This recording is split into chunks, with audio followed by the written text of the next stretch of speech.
All right, beautiful day in Culver City, the Culver Studios, the steps, with your chief respondent, correspondent, best friend, thinker, Erkim the house. Wearing the EK Cash Money armors, and of course, we're in the Vibram Five Fingers like a true mensch, right? Some fun thoughts. So, on the contrary, I packed them accurately. All right, so lots of fun thoughts to unravel here. Currently reading the Sam Bankman-Fried book documentary thing by Michael Lewis. Insanely fun read. Learning a lot. I mean, like many things to understand. Don't trust nothing because all run by bots, robots. Robots run the world. Don't trust the monies because it's all fake. It's all fake monies.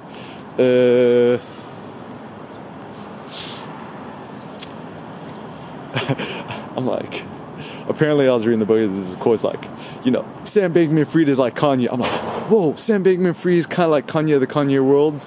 I mean, I haven't finished really reading the book yet, but actually, like, it's so funny. Like, this is where it's good that I'm like so off the grid thinking. I'm like, am I the only crypto speculator, Bitcoin trillionaire, who's kind of intentionally ignorant about the news? And I think it's a good thing because, I didn't know, like Bitcoin dropped super duper lows. Now it's back up. It's currently as I speak, breaking the $37,000 Bitcoin barriers.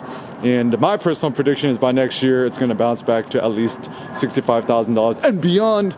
My 30-year vision is 30-year vision. It's easy to make predictions in 30 years. Is I think the Bitcoins is going to be worth at least $1 million a Bitcoin. Who knows, maybe $10 million a Bitcoin.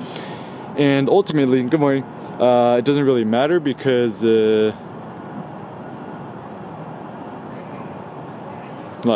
money's all fake anyways. I mean, just read my essay on it, is philosophy of Bitcoin, just Googles it. Or go on ChatGPT Pros, just pay the $20 and just search Erkim Bitcoin or Erkim Crypto, and you can find a good summaries. So essentially the general idea and gist is, I think, the reason why I like crypto and stuff like that and Bitcoin, I don't know, it's just like, it's like fun, it's kind of optimistic, you don't take the world too seriously. Even Sam Bankman-Fried, it's like, does he think like AI? Actually, so one thing that's been useful about using ChatGPT, pay the pro version. ChatGPT 3.5, it sucks. ChatGPT 4, the pro version, it's like at least 1,000x better. And also, you have access to DALL-E 3, the image generation tool. It's probably like the world's most interesting advent of information. Oh, also added an AI workshop to the lineup. So just Google Erkim workshops and check it out. So essentially what I find interesting about all this is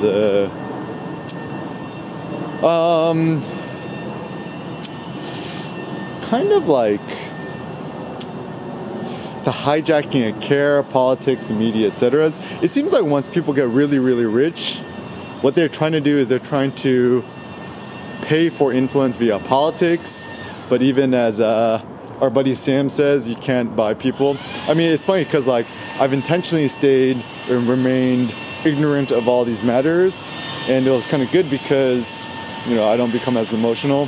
So some things that I learned is like the best way to not get emotional about the news, just don't read the news. Other things I've learned too is that like it's impossible to know if something was written by ChatGPT or if it wasn't, and therefore as a consequence, one should put zero faith on anything on the internet. Only put faith in people that you've met face to face. It's still kind of difficult to deep fake a vlog, so I think the future of vlogging is still probably good, and so far much as it's a good way to stream your thoughts. But also the reason why we should be skeptical of vlogging too is like ain't no more original, honest thinkers no more, because especially, you know, with people on the YouTubies, their main imperative is just to maximize their advertisement clicks and dollars, and therefore as a consequence, whatever they're going to cook up is just going to be generic and kind of uninteresting. Yeah, so it's funny, I was playing with ChatGPT, right? Even ChatGPT don't know if something was written by ChatGPT or not. All right, and then even when Elon bought out Twitter, you know, gotta make it sexier. Bought out Twitter, he's like, like 30% of this platform is just bots, and it's pretty easy to create bots. I like the idea of creating your own bots, right? And so thinking about the future. So what is the future? Why does the future matter? Blah blahs. So a few thoughts. First and foremost, embody reality, health, beauty, beautiful people, etc.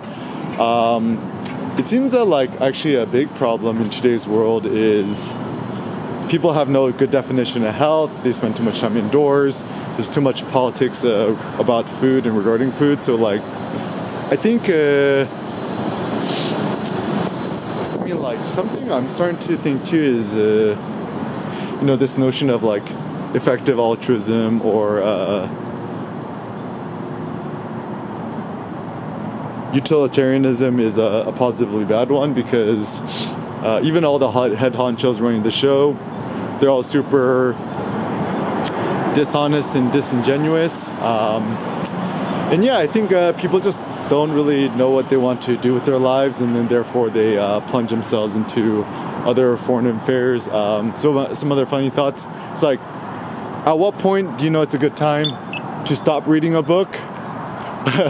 The moment it becomes boring. I think even Nietzsche has a quote. It's like, even the gods strive against boredom. It's like, you think about like the gods on Mount Olympus, right? They're all like, they're just bored, so they kind of toss humans into these silly things.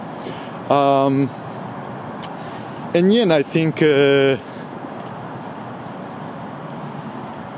like, yeah, some ways to change the world, etc. Yeah, I think the biggest thing about the philosophy behind crypto, which is so fascinating to me, and Bitcoin, is once you, like, I realized in 2017, like fiat currency, right, is that fiat means faith. Like all the money that's printed by the U.S. government, it's essentially fake money, right?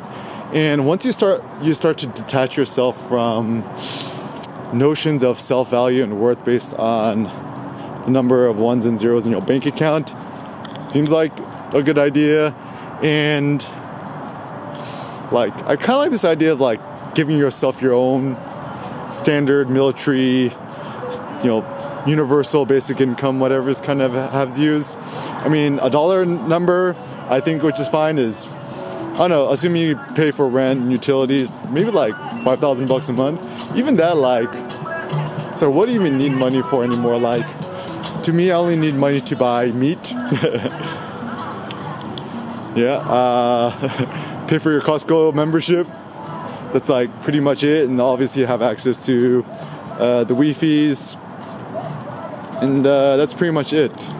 Oh yeah, our best new friend, the Yaris GR. Okay, so the reason why this car is so fire, it looks like these vents on the side, these actually look kind of real. Obviously, look, you got a stick shift in there. Yeah, it's so hard. The Yaris GR Corolla, hot hatch. Yeah, real men drive stick shifts, stick shift or nothing. Yeah, I think it's super cool, right? But then like, but the truth is, it's like, if you're a man, right? What is the true car that real sexy guys drive? I have an answer. 2010 white Toyota Prius. Super gangster, right? Keep it 100, okay? Some other things which are worth considering is, don't put faith in nobody. Like true wealth is just not being broke. And yeah, reading is a luxury. Also another thought too is like, what is the best way to read a book? Very simple. iPad Pro, the small one, the 11-incher. No accessories. Standing while in the direct sun. Take on the sun is a fun idea. And I think like to be genuine, to be a free thinker is kind of the goal. Also the reason why I also trust journalists and people like that more so than quote unquote experts is that I think journalists have a good critical outside eye. So Going Infinite by Michael Lewis, insanely fun read. And I think reading, it shouldn't be an imperative. Like the general idea is that, the more books you read, the more virtuous you're going to be and the more better of a person you're going to be, right? That's false. So anyone who's like, I read 1,000 books a week, it's like, 99% of that you read is just kind of unimportant, right? A better thing to consider is like even like Nietzsche is like, I only have about like 5 or 10 books on my bookshelf, and even my general thought is it's better to have 3 books you really, really like and reread them over and over again, like the Iliad or the Odyssey or whatever, than seeking a new book. Even with the books, I'm like super insanely picky about the books I decide to read because most of them are just not interesting. The easiest way to judge your appetite for a book is whether you find it entertaining or not. And ironically enough, for me, often the most quote-unquote difficult books are actually the most entertaining to me. So philosophy, if it changes your thinking or challenges your thinking. All the books by Nietzsche, in my opinion, are good. Nassim Taleb, all of his books, I've read them all. They're really good. And then after that, most thinkers tend to not be very interesting or good. And I think that's the biggest impetus that I have for writing, blogging, vlogging, jotting out my thoughts and sharing my thoughts is, I'm just so dissatisfied with all the other information out there. So like our best friend Gandhi say, be the change in which you wish to see manifest in the world. All right, some more thoughts. This one is how to become sexier. I'm sexy and I know it. All right. So,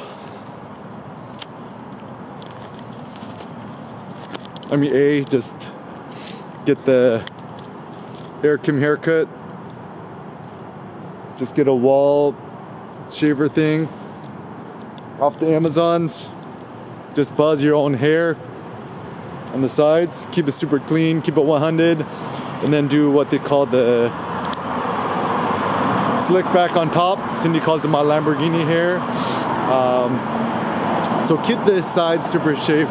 Also, no facial hair. Facial hair is ugly. Essentially, you want to make your face more sleek. And actually, the best way to make yourself look more masculine and chiseled, super simple. Get your body fat percentage down. Super easy.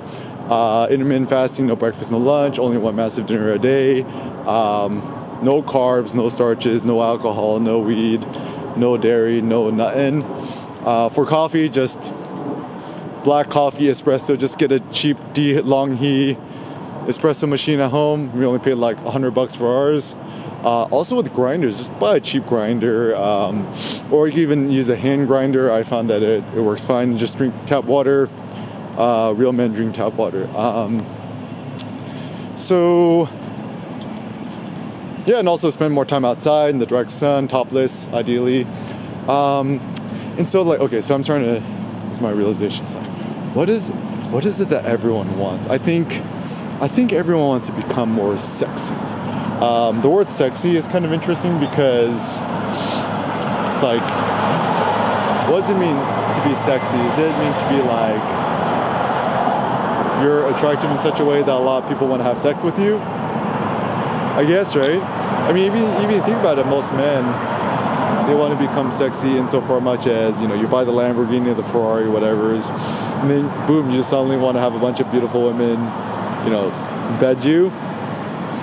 This seems a little bit superficial because even if we think more critically about it, before you deadlift 1,000 pounds, they're going to rub one out real quick. Probably not. I don't know, maybe. And so the power is in your spunk. So therefore, as a consequence, to blow your load is actually not a good strategy in terms of overall strength and power. And my realization and epiphany is actually, in today's world, women are essentially marketed and branded as like a consumer product, and actually I think the trend is everyone wants to beautify themselves, but for the sake of what? To obviously run this whole capitalist enterprise.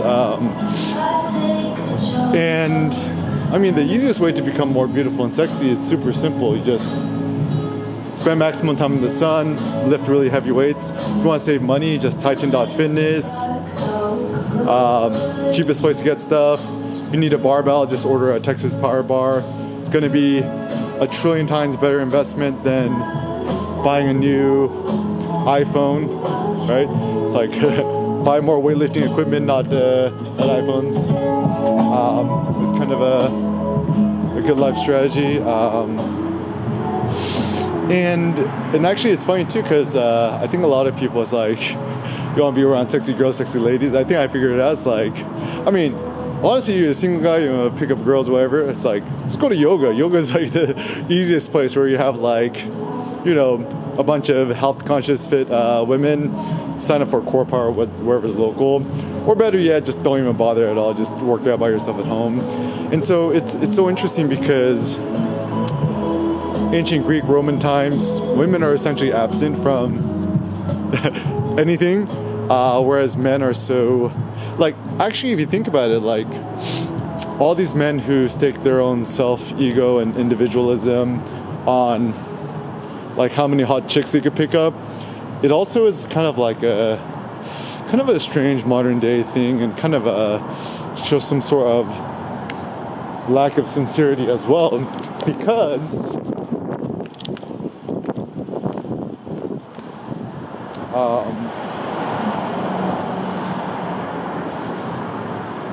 it's kind of predicated on the notion that somehow your life value is based on the opinion of others, which seems like kind of not really a true way to think about things. And yeah, so I think being able to divorce one's self-esteem from the approval of others is the first smart and interesting, logical life step. So yeah, I mean, if you want to become a true thinker and philosopher, just be like James Bond, Bachelor for Life kind of thing. But actually, at the same time, there also seems to be this weird trend that, like, people don't want to have kids. And my thought is, the reason people don't want to have kids is they think it's going to be a negative detriment onto their own personal happiness, but that's actually not true, because the best way I would describe having kids is that, like, you'll increase your pain threshold by 1,000x, but also conversely, it'll increase your aptitude for upper happiness by at least 1,000x, right? So it's almost like, let's say, you know, happiness or whatever pain is on a scale from 0 to 100. The maximum pain you could feel is going to be amplified by minus 1,000. But once again, your upper levels for happiness is going to be a plus 10, 100,000. So I think everyone in the world, I mean, like, not everyone, but like, if you're interested, everyone should try to have at least one kid. it seems having 2 kids is kind of the golden number. 2 and beyond, I guess, is kind of the golden key. And yeah, not be worried about external things seems like a good idea. Also, like, not to care about the cool planet so much. I think when people care too much about the planet, it kind of signals some sort of disingenuity, where it's like you say you care for the planet. It's like, bruh, if you have Amazon Prime, you have an iPhone Pro, you have a MacBook Pro, you know, you have a Spotify account, you got, you know, you on social media, it's like, that's bad for the planet. So whenever people, another thing I learned too, you can't force people to care about things you don't care for. All right, so this is actually one of my favorite things about the Apple place. What is this? Written Vit_project_115020 by 1141 merged press presentation. Yeah, good job switching up the visual examples. Yeah, another thing I learned about visual things, people disdain the same. What's up, D Money? What's up, man? Keep it up 100. You already know. So I think, yeah,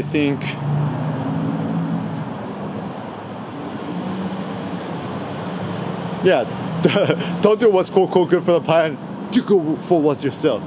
Also, like, people talking about altruism, effective altruism, whatever's.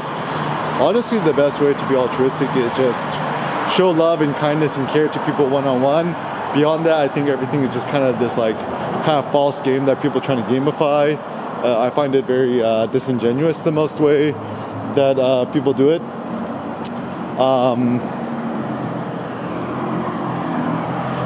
And I think the underlying value of crypto, speculation, everything in the world is towards optimism, fun, and joy.